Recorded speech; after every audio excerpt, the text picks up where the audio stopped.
بسم الله الرحمن الرحيم الرحمن علم القرآن خلق الإنسان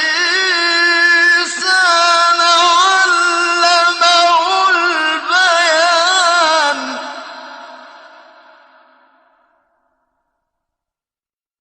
الشمس والقمر بحسبان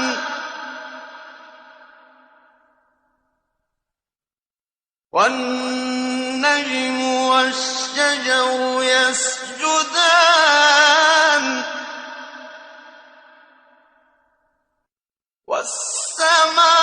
والسماء رفعها ووضع الميزان ألا تطغوا في الميزان وأقيموا الوزن بالقسط ولا تخسروا الميزان والأرض وضعها للأنام فيها فاكهة والنخل ذات الأكمام والحب ذو العصف والريحان فبأي آلاء ربكما تكذبان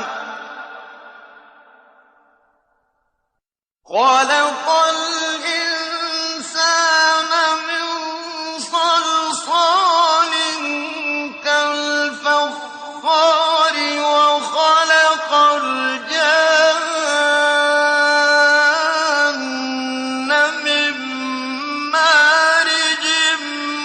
من نار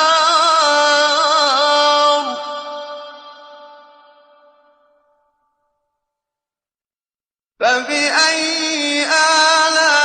آلاء ربكما تكذبان رب المشرقين ورب المغربين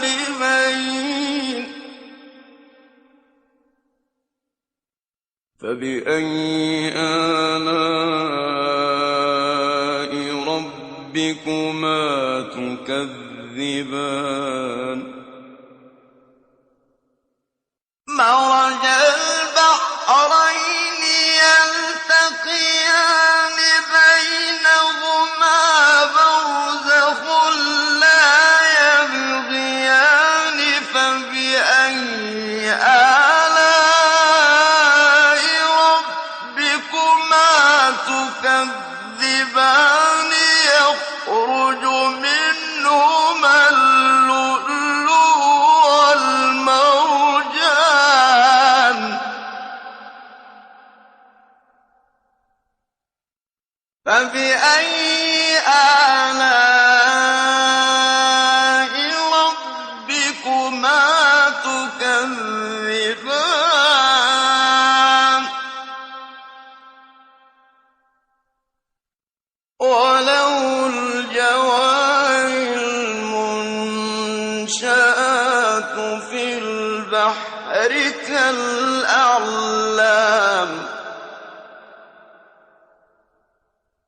فبأي